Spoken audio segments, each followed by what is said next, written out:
O soul, are you weary and troubled? No light in the darkness you see. Demankuma wo ma yada wase. Yi wa ye kanfo papa ye hye wodi krunkru anunyam. Efise enche wo bepie. Nanso biara ni ho betuma full plane. A onkra passport a visa enka ho. Samson obia no betuma wra osura hemam a wonya nkropon wo so wa no enim ne momaso anase wo so na no ye. Tie pa chow eja so e wo ma no kire wo ma kwan na wo ma yan setuma ka wo so wa no bi. Ora Yesu Kristo Nazareth ni odin munti. Amen. Adafo Yeguso our addition, the seal of God. The seal of God. And then everybody Ebisa will say, am I sealed? And then so. And it you can 2 Corinthians chapter 13, verse 5. Paul will say, Mam wa bisa ho. Wa sa bisa ho na so ho hwe. Say Yesu Kristo ti mu. So ti mu dia na wo fatane. Say nyame so ano a wa so ano. Enti me mpai bone say ye mpai say Awurade hu me mobo. Awie bri me pebri bi pa afi wo nchen a na wo so ano no. No nyame so ano so emma kwa. Yenkwe me ehwe okwan a wo nyame so ne ma no. Anas wa so ano wo so ahyede any say. Revelation chapter 14 verse number 12. Tie the Bible ka disemo etie ye du na jechemu ye du mienu. Bible say Reverend say na ha ana hotefo ebu asotowo wonga wokura onyankopon ahyede ni Yesu gidie imono na ha na onyankopon bu asotowo wonga wokura onyankopon ahyede ni Yesu Kristo gidie. The blood of Jesus to say obia when your passport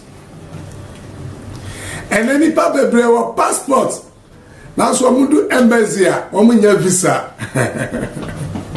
sanati ni paper brewer be Yesu Kristo di wo me be fa Kristo se wo mo kra no ma gye nkwa now so na ka visa wo mo sabeka no matuma wura heaven your visa wo visa aye the best stamp ama wo say gban no ene onyankopon ahyede but kai say when your passport nso a obi eno be ma visa me hu obi a okura oni passport ya ma ne visa penda sa asochere say obi biara ni wa obeji wanji Yesu Kristo ndi eno nyame be ma no so ano no efi tete Adam breso wo nyina ji Yesu Kristo diye and sana wo munya oso so ano no ye di ka sua sa de sua no deda eno nti ose e ha na hotefo bu asotowo won a wo kura onyankopon ahyede eni Yesu Kristo gidie no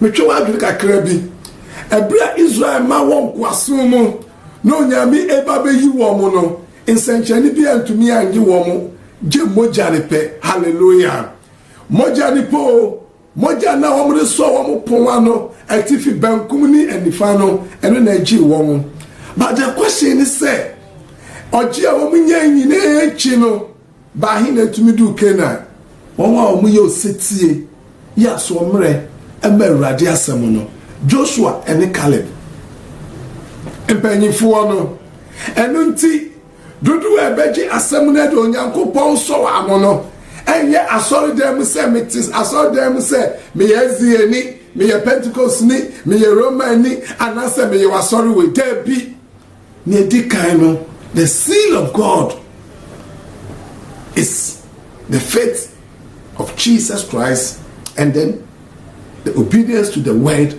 of God. Therefore yenkwe ni yenhwe John chapter 14 tie ne Kristo kan ye sa wo penso anu ni bidia sa me penso anu ni bidia John chapter 14 verse number 15 ose se mo do me a mo be di ma hyedia so if he loves me, he will keep my commandments. Sɛ mo dɔ me a ɔdɔfoɔ mo bɛdi m'ahyɛdeɛ so. Ahyɛdeɛ bɛn na Onyankopɔn sɛ obi dɔ Onyame the Kristo a ɛne sɛ wafa no sɛ ne kra ne n'agye nkwa. Afei deɛ aka no ɛne n'ahyɛdeɛ no. Ɛno nti John chapter 15 verse number 10 te asɛm a Kristo kaeɛ sɛ Kristo bɛnya visa ɛde awura ɔba asase so obenya visa de atumi akɔ heaven a te asɛm a Kristo kaeɛ John chapter 15 verse number 10 na sɛ modi m'ahyɛdeɛ so a mobɛtena me dɔ mu sɛnea medi m'agya ahyɛdeɛ so na mete no dɔ mu no. Sɛ modi m'ahyɛdeɛ so a Kristo ɔgye n'agya diɛ ɛna ɔdi n'ahyɛdeɛ so ɛno nti ɔte agya no dɔ no mu. Ɛna sɛ me no nso pɛ sɛ yɛn nso yɛnyɛ ahyɛnyɛ anodom no bi a yɛsi agye n'adi a deɛ aka ne sɛ yɛbɛdi n'ahyɛdeɛ so. So don't allow anyone to deceive you. Said the 10th commandment is no more fashion. Onyankopɔn mmara nsɛm no nyɛ adwuma bio mu atwa mu ɔdɔfoɔ sɛ atwa mu di a na ɔna heaven nkwagyeɛ atwa mu Onyankopɔn so ano atwa mu. Yɛntie deɛ Bible ka ɛno nti ɔsomafo Paul ɛka asɛm bi ɛwɔ 1 Corinthians chapter 11 verse number 1 ti asɛm a Paul ka tiawa ɔsɛ monhwɛ me nsua me sɛnea me nso mehwɛ Kristo mesua no Kristo ɔbrɛ ne ho ase ɔma ho kwan magya ne ho kronkron sɔɔ n'ano ɔyɛ osetie ma Nyame ɛno nti asɛnnua no so mpo ɔyɛ nkunimdifoɔ kae Paul sɛ monhwɛ me nsua me sɛnea me nso mehwɛ Kristo mesua no bisa ho ɔdɔfoɔ so wopɛ Onyankopɔn so ano. Do you want God to seal you? Then Hebrews chapter 8 verse number 10. Yentie ne Onyankopɔn asɛm ɛka kyerɛ me no. Ɔse na eyi ni apam a na edi akyiri me ni Israel fi bɛpam no. Aha, apam for the New Testament says Israel is ɔka Israel maya na ɔka agyidifoɔ.